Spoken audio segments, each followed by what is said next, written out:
Dobry den. Dobry den. Hello. How are you? Hi. Hello, everybody. Hello. Dobry den. Hello. Dobry den. Hand to hand. Muchas gracias, hermana. Muchas gracias. Dios te bendiga. Heart to heart. Dios te bendiga, hermano. Serving the disadvantaged, underserved, and displaced people of the world, Hands On Global, an NGO based in Helena, Montana, aims to do that hand to hand, heart to heart, by providing medical support. The primary goal of Hands On Global is to provide basic health care, which they believe is a human right. We primarily do primary care, and involved in primary care is also food and housing security, especially in the refugee situation. So Hands On Global fills a need in the humanitarian sector by being a team that can go for a month to 6 weeks to maybe 3 months. And what our team primarily does is goes into a refugee or now a war zone and support on the ground humanitarian teams that are already there, that have a permanent presence, so we can go in and support them for for a period of time. Hands On Global has worked at refugee camps in Greece, on the Mexico-Texas border, and with Afghan refugees settling in Helena, Montana. Recently, Hands On Global has gone to the war zone of Ukraine.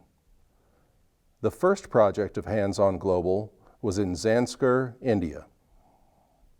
Hands On Global became an official nonprofit in 2015, and our first project was in Zanskar, which is in North India, up in the Himalayas. That was started at the request of the Dalai Lama, who asked us to provide medical care to this underserved population in Zanskar. When we go to Zanskar, which we've been going for 5 years, it'll be our 6th year in 2023, that is a medical clinic that we provide to disadvantaged people. We bring specialists, cardiologists, urologists to address the needs that we found the year before. And we do a lot of teaching to their medical staff that run a very small rural hospital. So that's the Zanskar project. When we work in a refugee camp, it's very different. We are working actually in a physical camp with sometimes up to 10 or 12,000 refugees. And we work either in a clinic or we work outside, depending on the facilities. At times, I've had a triage desk, just a desk and a chair and a bag of medical supplies next to me, next to the Aegean Sea, and that's where we provided care. So it really depends. Sometimes a program that you're doing is more established, where we've set up contact with somebody that's already on the ground, and they already have a clinic established, and that's something that Hands On Global did. For instance, on Samos Island in Greece, they were working in connection with a medical organization called Mediquali, and they were already established, already had a clinic. So what we did is we came in and we just were able to enhance the care that they were giving by setting up an additional tent and working together. In Texas, we worked with a mission that was already there on the ground, and we worked as the medical group serving migrants who were on their way from Texas to other parts of the country. In Mexico, we worked at a mission that was on a dump, and we provided medical care to people who were waiting to cross the border. There are 100 million refugees or internally displaced people in the world. That number is huge, and it is a crisis. Hands On Global tries to respond to that crisis, which has become a focus of the organization. And Hands On Global tries to respond to that crisis in different areas. And one of the kind of jokes that we have at our board meetings is, where do you want to go? Because we can find the work. Because there's refugees on every continent, except maybe Antarctica. So yeah, refugee work has become a real focus of Hands On Global. And one of the really great things is this year, or actually last year, 2022, we were able to welcome Afghan refugees into the United States and into our community here in Helena. That was a really fabulous project. They're still here, and we still are working with them, and it is a joy because these people have a chance. They have hope to have a normal life. Hands On Global continues their reach across the globe. They've been going to war-torn Ukraine.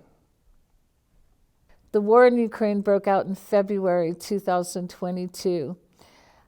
In March, the beginning of March, our friend Omar al-Shakal, who worked with Refugees for Refugees, had gone to Romania to work at the border of Romania and Ukraine. And he called me and said they need medical teams. So within 10 days, we were able to deploy our team, a very small team.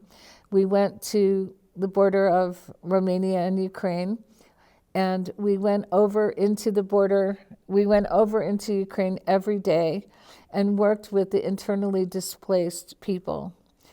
And there were many of them at that time, and it was very difficult. Everybody was really in shock. And part of the issue was many of them had relatives that were Russian, and even many of the Ukrainians, particularly from the northern areas like Kyiv and Kharkiv, only spoke Russian.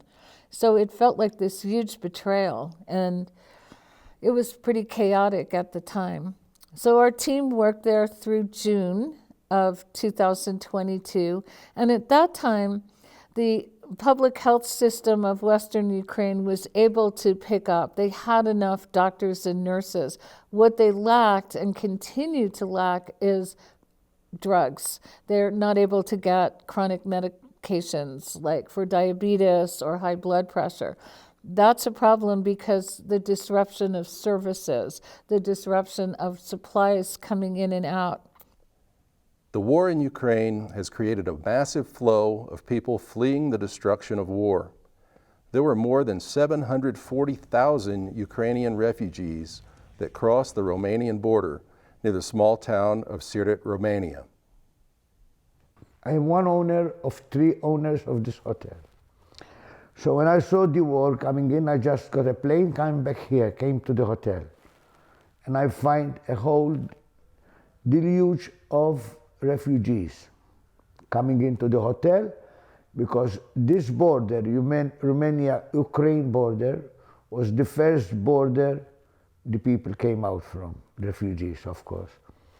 So we had first nights over 100, 120 every night. We used to feed them, give them breakfast in the morning, set up for them to eat in the conference room because the hotel was full with dignitaries, embassies, journalists. So the other part of the hotel, I set it up for the refugees. We set up for them sleeping areas, mattresses, and whatever needed, because at that time it was February and the weather was something minus 15 or minus 10. There was no time when they were coming. It was a full run out, an exodus of refugees from Romania. This carried on for at least 3 weeks until the countries started to organize themselves with buses, tents, but still they kept coming because the buses would start at 7 in the morning, stop loading at 8 at night. So during the night, people coming in were still coming in, and we still kept accepting to the maximum. So then the local councils start putting up camps and tents and everywhere, and slowly, in 2 months, it slowed down, and I closed the door for refugees because they had other places to go. In the Ukrainian area of Chernivtsi, there's a sense of normalcy. The citizens have gotten used to living with the effects of war. The citizens continue with life as best they know how, going to work, going to school, going about their daily activities, but not without anxiety. Ну, воно просто як, даже не знаю, як сказати, просто давить постійно, що не можеш просто спокійно жити. He says about him that mostly it's about that he's already nervous and can't relax because of knowing that what is going on. As for me, I also must say that, especially in the first weeks, it was like I was very nervous and couldn't sleep well because I was always worrying about that. So and now too, it's you can't just relax because you always know that there is a war. Besides that, it's for me very important that no electricity 3 times a day for 3 hours, and for me who likes the internet, it's quite a problem. Listen, it's something that becomes a day-to-day living. They get used to it. They get used to it. I remember my parents talking about the war, that to them became a normal life. They go out, sirens playing, they go straight into the shelters. Out again, children playing in the street, everybody goes to do his work, whoever was working. I think it becomes a normal life to them. It's not nice, but that's how it is. So, how long do you think this war is going to continue? What is your feeling about that? Я мене питають, як ти вважаєш, скільки ця війна буде тривати, які твої відчуття щодо цього? Я, якщо чесно, не знаю, бо вони казали спочатку, що це пару днів, потім пару тижнів, так вже більше півроку. He said he doesn't know, and in the first place they said that it's going to be for a couple of days, then a couple of weeks, but now it's been for half a year, and we just don't know. Багато кажуть до весни. A lot of people says it will be over till spring, till spring of next year. The Russia-Ukraine war consists of on-the-ground fighting and airstrikes on Ukraine's military assets, urban residential areas, and communication and transportation infrastructure. There have been bombings of ports in Ukraine, making exporting and importing nearly impossible. At the Romania-Ukraine border, there were miles of semi-trucks on both sides trying to get into and out of Ukraine with goods and supplies. А зараз уже цей весь продукт, весь товар йде сюди, на Порубне. He said that in the past,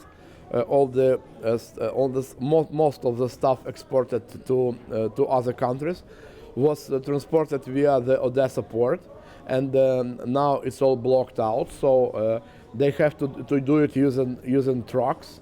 So a lot of trucks there. Іноді по 2 тижні чекають. Sometimes sometimes the drivers wait for even more than 2 weeks on the border to pass through the border. When I was there in December, crossing the border, there were miles and miles, and I mean literally miles of semis on both sides of the border, both going into Ukraine and coming out of Ukraine. So many that it took 2 to 3 weeks for a semi to cross in either direction. And we were shocked, and like, why is that? What is that? It turns out because the ports were bombed, particularly Mariupol in the south, and Odessa on the Black Sea were no longer able to be used, so everything had to be transported overland. Russia also bombed Ukraine's energy facilities, causing a shortage of electricity for Ukraine.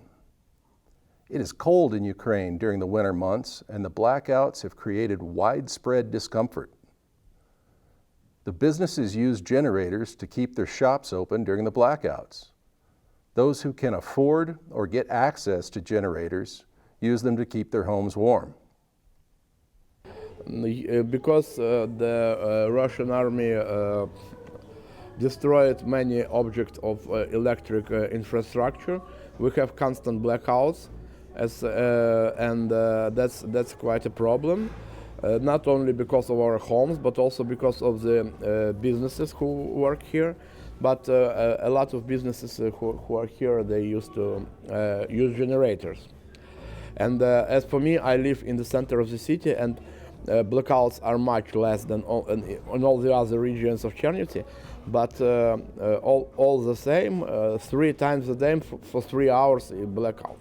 In Chernivtsi, western Ukraine, which had only been hit by 2 bombs over the whole course of the war, but it did hit their electric units, there were what they call rolling electric power. So every 3 hours, your electric would go on, and then it would go off for 3 hours. And there was a grid that you could look up what sector of the city had electric and what didn't. It was very eerie at night to be driving through the city and see massive apartment buildings just dark. The only lights you saw were people who had generators, and not everybody had generators. In fact, we came through the middle of the city on our way back to Romania, and there were police directing traffic with flashlights. It was pretty eerie.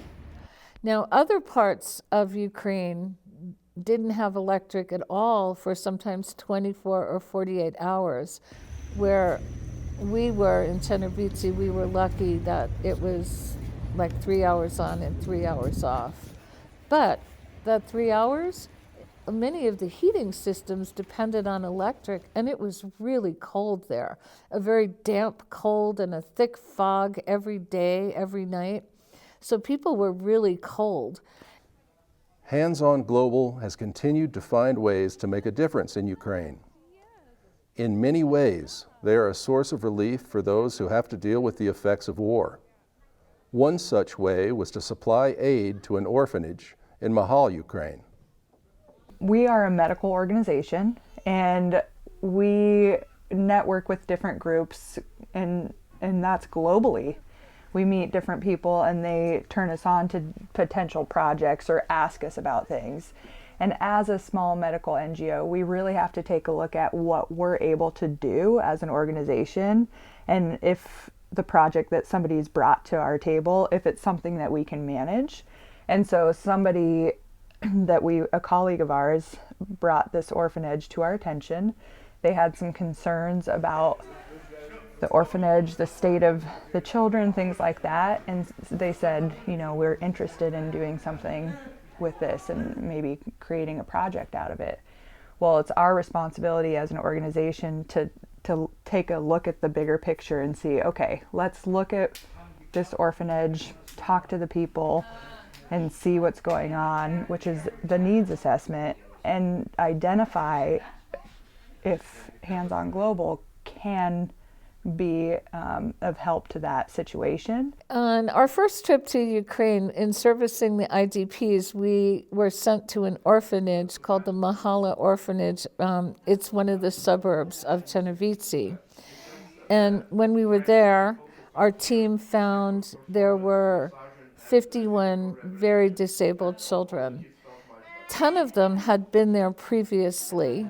And then when the war started, another 41 children were moved into this orphanage because it's impossible to take care of these kind of children in a war zone. I mean, there's like no way you could put them in a bomb shelter and ask them to be quiet or get them fed or diapered. So we always had in mind that this orphanage needed help. So we had a team go back in November of 2022. They did an initial report. They identified some needs.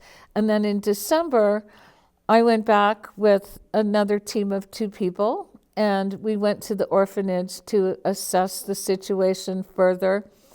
And it was really actually a pretty nice orphanage, to tell you the truth. It was run by a man who was trying to retire, but when the war started and 41 more kids arrived, that went out the window. He had to stay.